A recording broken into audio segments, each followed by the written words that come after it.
There is no way out of here. It will be dark soon.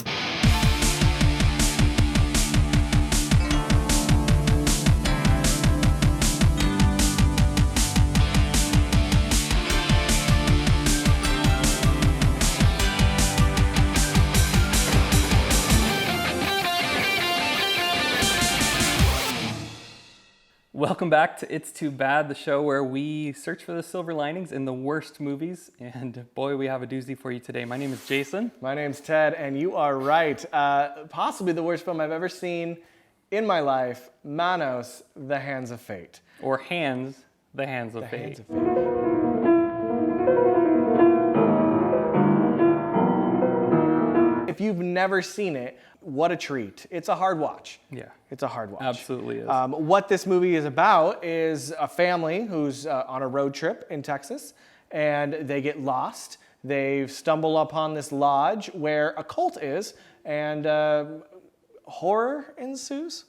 Something ensues. All right.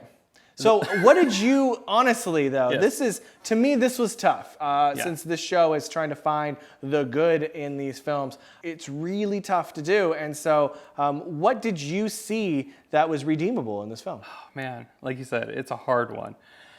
I think the main star really is Torgo, who I'm not sure what his job is. I feel like he's the innkeeper, but it's not really an inn. No, the master would not approve That's of it right. being an inn. He's the one that greets the family when they Greets him. He opens the door and Right, then tells right. them they have to leave. Well, how about it, Torgo? Can we spend the night here? But Mike, I don't want to stay here. And the master wouldn't approve. It's not really a warm greeting. But his character is so intriguing. Right. And the acting on his part is, I mean, the best of the whole film. He's committed. He didn't waver at all in the acting. It wasn't like one scene he was crazy Torgo and the next we were like, what happened to Torgo? He was Torgo throughout. Like, Right. I believe that man exists. super method. Right. He has a definite look to him. He has these knees that go up from nearly his crotch to almost his ankles. It was a very tough life for him. He can't right. move them. No. They just kind of stay. And apparently this is because his character was supposed to be sort of a satyr. Yes. You know, fawn-like creature. And it didn't really happen, but his voice stayed. Right. They never really said it in the Right. film, but he really believed that character to be, and I believe that character was believable. And for being creepy, considering this is supposed to be a horror film, he played that part well. Yeah. The one that intrigues me, really, the character, was the dad.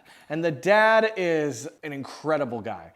He takes his family out on a vacation. He has a daughter and a poodle in the car with his wife. And they get lost because he's not asking for directions because he's a man and men don't ask for directions. And so he gets lost at this lodge, and the way he treats others, you know how you can tell how good people are when you just watch them and how they treat Right. others. Like, you know, Absolutely. like when you're on a date or whatever, if the woman treats the waitress like a jerk, you go, I don't want to deal with this person exactly. anymore. Well, the dad instantly hates Torgo, and there's no reason for it. He just met him, said, literally opened the door. He literally opened the door, and I don't even think he said anything. And the dad was like, where do we go, Torgo? And he's so angry all the time. And he's angry at the wife, and he's angry at his daughter, and he's angry at Torgo. We're leaving. Would you mind putting the luggage back in the car?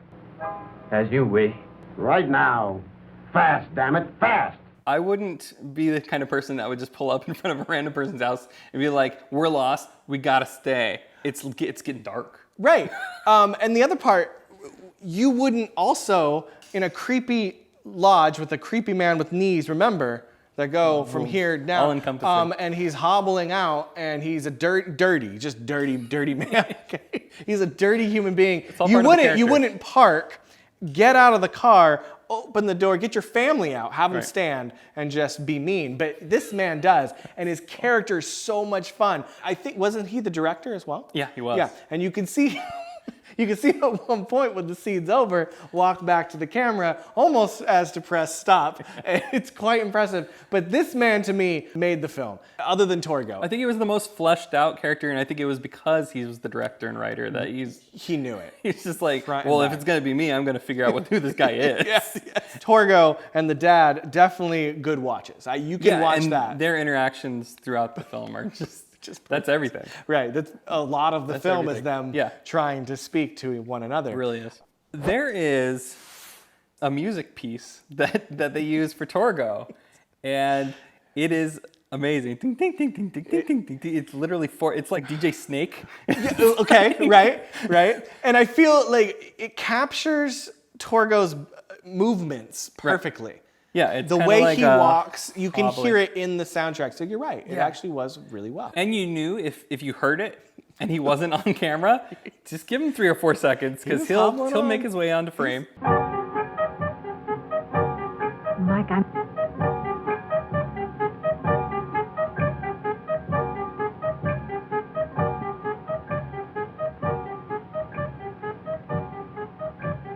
Let's touch a little bit on story. Okay. Was the story believable? I feel like it was believable in the essence that you think of this as sort of like a horror film. There's a lot of cult themes in it, and so you think maybe there's going to be some supernatural stuff in it. None of that. Absolutely none of that. So Didn't have the budget. Right. It was probably a budgetary issue. Right. But to me, it made it more believable because if I was just lost in Texas, I'd probably find a house that had this creepy guy, creepy master guy, Absolutely. women slaves. I agree. I didn't see think anything. The story itself was good. I just feel like the director didn't bring Didn't it do out anything with it. of the story. This could be redone probably a lot better. But when you do a film or anything on a bet, it Right. usually doesn't end well. Like this director did. Right. He did this on a bet saying, I can make a horror film. And he did. He did. He did. It was something like $19,000 is all he had to work with. That is impressive. And it's impressive.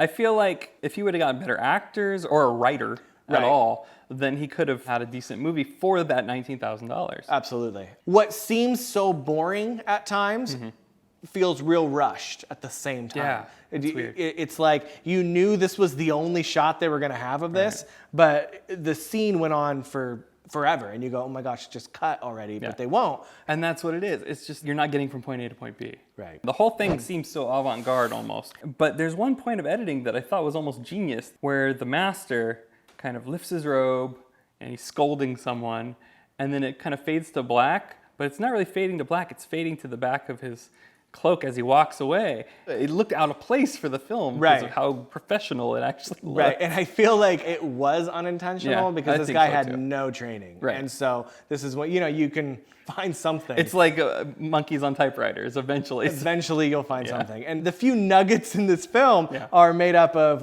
how long? 70? It's just only 70 minutes. Right, It's- but it feels like a lifetime. Yeah, it does. It does. Hopefully you guys check it out. I really want you to, because as we go on in this series, we will probably mention Manos as the worst film and try and find something worse. So this could be a challenge for us, but right now, to put it out there, I think Manos, The Hands of Fate is the worst film I've ever seen. I think so too. I think it's a definite. It's too bad. It's Absolutely. too bad to watch, really. But if you're gonna do it, watch it with some friends. Maybe throw Riff Tracks or Mystery Science Theater Yeah. in and try to laugh. 'Cause Absolutely. Otherwise, you're gonna cry. Yeah, I think for a first timer, it's definitely this, but you won't be back No. unless you have Riff Tracks or Mystery Science Or Theater. unless you're doing this show. Yeah, that's true. All right, guys, hopefully you liked this episode. If you did, don't forget to like and subscribe. Leave your comments below. Check out our website. We will be back next week with a podcast on Manos, Hands of Fate, which will be diving in a little bit more into why this film is really, really bad. Really bad. We hope to see you there.